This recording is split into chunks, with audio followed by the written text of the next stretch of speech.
ఉండేది ఫుల్ అని మీరు ఒప్పుకుంటేనే ఈ సినిమా లేకపోతే లేదండి అన్న. అప్పటి వరకు కొంచెం పోస్ట్ కొడదాం అనుకున్నాను కానీ కొంచెం తేడాగా కొట్టారు ఇద్దరు దెబ్బ. ఇంకా లాభం లేదురా బాబు అని మీరు ఒప్పుకుంటేనే సినిమా అంటే అబ్బో చాలా ఇంపార్టెంట్ క్యారెక్టర్ ఉంటుందని నేను okay it's all right brother, దానికి వదిలేండి చేసేద్దామని కొంచెం గంభీరమైన వాయిస్తో అన్న.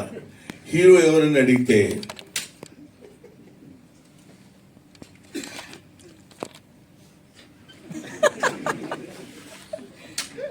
సాక్షాత్తు మీ అబ్బాయినండి అక్కడ దెబ్బతిన్నా.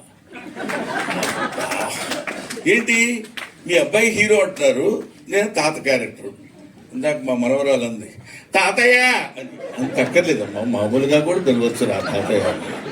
పాప అమ్మాయి హత్య అయిపోయి అంత అదిగా తాతయ్య అని. నేను ఎప్పుడు ఏంటిది అట్లా అని వీడు తాతయ్య, నేను తాతయ్య వీడు మనవడు అన్నప్పుడు ఇదేంటి ఇట్లా ఇరుక్కున్నానేంట్రా బాబు అనుకున్నా. ఆయన క్యారెక్టర్ చేయడానికి ఏముంది లేని కొంచెం పెద్ద మనసు చేసుకుంది. దానిలోపు ఫోన్ వచ్చింది. 6 feet హైట్ ఉన్న కమెడియన్. నమస్కారం సార్, చాలా హ్యాపీ మీరు యాక్సెప్ట్ చేశారు, చాలా హ్యాపీ. మీతో పాటు 20 days శుభ్రంగా యాక్ట్ చేయొచ్చు అని అంటాడేమో అనుకున్నా. శుభ్రంగా మనకి రోజు ఏది కావాలంటే అది చేసుకొని మనం తినొచ్చు అని హ్యాపీగా అలా అలా అలా అలా సరదాగా సరదాగా మాట్లాడుకుంటూ ప్రతిరోజు ఏదో ఈ దీన్ని ఏమంటారు ఆర్టిస్టుల వరకు సరదాగా మనం చేసుకొని వెళ్ళిపోయినా అక్కడి నుంచి రావాలి. ఎడిటర్ గారు నాకు పెద్ద పరిచయం లేదండి, ఒకసారి చూశాను. లేకపోయినా చెప్పేయడం ఈజీగా చెప్పేయచ్చు, చాలా గొప్ప ఎడిటరు, ఎన్నో సినిమాలు అద్భుతంగా చేశాడు. అసలు కుర్రోళ్ళ స్పార్క్ ఉంది, నాకు తెలియదు ప్రామిస్గా, కానీ ఇలా చెప్పేయచ్చు, కానీ అది తప్పు. ఆ తర్వాత మిస్టర్ డిఓపి పేరేంటి ఏమండి మితేష్, ప్రామిస్గా నాకు అర్థం తెలియదు. మితేష్ సెట్లో ఎప్పుడు పోగొట్టుకున్నాడు తిరిగేట్టు తిరుగుతుంటాడు అటు.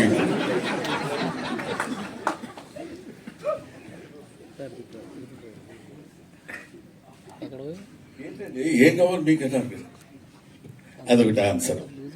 అద్భుతమైన ఫోటోగ్రఫీ చేసినాడు మితేష్. ఏ man is not man of words, he's man of deeds. కాబట్టి అలాంటి మిరాకిల్ లాంటి వాడిని పట్టుకున్నాడు మన రాహుల్. ఇది దొరికాడంటే అట్లా పట్టుకుంటాడు. తర్వాత శాండిలియా, అందరూ శాండీ అంటారు, నాకు ఏదో అట్లా అనాలనిపించదు. శాండ్ అంటే అది సౌండ్ కదా, అందుకని శాండిలియా మంచి పేరు, అమ్మా నాన్నలు పెట్టిన పేరు. మ్యూజిక్ తెలుసు కదా ఎంత ఆనందంగా ఉందో, ఇంత మ్యూజిక్ వింటుంటే ఆనందం ఆనందం ఆయనే. అది అలాగా ఏమండి ఎట్లా ఉంది మ్యూజిక్, ఎలా చేస్తున్నారు, ఎలా వచ్చింది సార్ సినిమా అంటే 3 divisions కింద చేశాం సార్. ఒకటి యంగ్గా ఉన్నప్పుడు గౌతమ్ పార్ట్ మీద, ఆ తర్వాత నేను గౌతమ్ మన కిషోర్ మేము ముగ్గురు ఉన్నప్పుడు ఒక పద్ధతిలో మ్యూజిక్, తర్వాత చిన్న ఎమోషనల్గా ఉన్నప్పుడు 3 divisions కింద చేశానప్పుడు కొద్దిగా అతనివాడు అని అంటే వీళ్ళందరూ ఇంకా మనకు ఒక ఏజ్ ఒకటి అనవసరంగా పైకి వచ్చేసింది కదా, దాంతో ప్రతి ఒక్కరు రెస్పెక్ట్ ఇస్తున్నట్టు మాట్లాడతారు. నేను కూడా వాళ్ళని రిసీవ్ చేసుకున్నట్టు నేను మాట్లాడతాను. దాంతో ఇలాగ వీళ్ళందరూ కలిసి అద్భుతంగా యాక్ట్ చేసిన సినిమా. ముఖ్యంగా నేను కిషోర్ గురించి మాట్లాడితే బాగుండదు, కానీ కిషోర్ కొన్ని షార్ట్లో నవ్వు వచ్చేది. పర్టికులర్లీ రేపు మీరు సినిమా చూసిన తర్వాత నా ఫోన్ నెంబర్ ఎక్కడన్నా ఉంటే మీరు తీసుకుని నాకు చెప్పండి, నేను చచ్చిపోతానని వెళ్తాడు. మేము వెళ్ళకుండా ఊరుకుంటాం, నేను గౌతమ్ వెళ్తాను విత్ అవర్ పర్మిషన్. ప్రొడ్యూసర్ గారు ఇది ఒక్కటి చెప్పకుండా ఉండలేకపోతున్నాను. నేను చచ్చిపోతాను అంటాడు మా ఇద్దరితో. మేము అలా చూసి ఊరుకుంటాం. నేను చచ్చిపోతాం, నేను చచ్చిపోవడానికి వెళ్తున్నాను నేను అంటాడు. వెళ్ళన్నట్టు చూస్తాం, లేదులే రూమ్లోకి వెళ్ళిపోయి హ్యాపీగా ఉంటాను అని చెప్పి వెళ్ళిపోతాడు. అక్కడ ఆ సీను బహుశా మేము 6 takes చేసినట్టున్నాం దానికి, ఎందుకంటే ప్రెస్ షాట్లో నేను అవుతూనే ఉన్నాను. అది ఒక్కొక్కరికి ఇట్స్ గివెన్ టాలెంట్. అందరూ అద్భుతంగా యాక్ట్ చేసిన వాళ్ళు ఉన్నారు. ఇలాగా నాకు నా పక్కన నా లెగసీ కంటిన్యూ చేసే కమెడియన్స్ ఇలాంటి వాళ్ళల్లో మిస్టర్ కిషోర్ నాకు చాలా ఆనందంగా ఉంది. కిషోర్తో నేను ఇలా మాట్లాడటం నాకు ఎంతో గర్వంగా ఉంది. ఎందుకో తెలుసా, ఒకప్పుడు ఇతను నా డైరెక్టర్.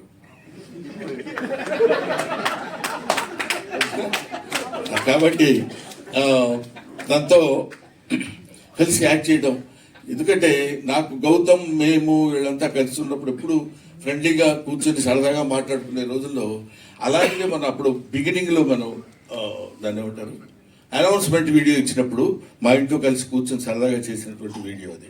ఇందులో చాలామంది యాక్టర్స్ ఉన్నారు. ఆయన దయాకర్ గారు, దయానంద్ గారు, దయ ఉంది కామన్గా, ఆనందం అయితే ఏంటి, కరుడు అయితే ఉంది. సో దయానంద్ గారు, ఇంకా ఈ సినిమాలో ఉన్న రాజీవ్ కనకాల, తనికెళ్ళ భరణి, సంపత్ గారు, ఇలా అందరూ చాలా, రఘుబాబు గారు, అందరూ ఈ ఆర్టిస్టుల పేర్లు మర్చిపోతూ ఊరుకోడు, ప్రొడ్యూసర్ కదా.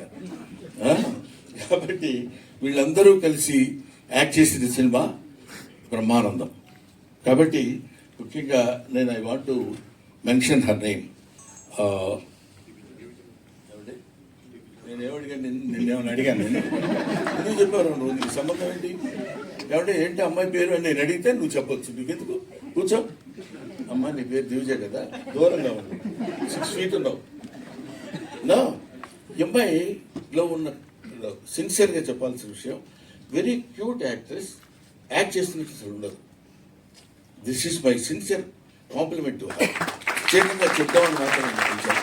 ఇంకా వీళ్ళతో ఎక్కువ చాలా సీన్స్ లేవు ఉన్న, అంటే చాలా అతి తక్కువ. బట్ నాతో పాటు కంటిన్యూస్గా తాత తాత ఇందాక అలా అనగలిగిందంటే, నన్ను పిలిచినప్పుడల్లా అలాగే రాగానే తాతయ్య తాతయ్య అని పిలిచి మాట్లాడు, అతి న్యాచురల్గా, అంటే వెరీ న్యాచురల్ యాక్టర్స్.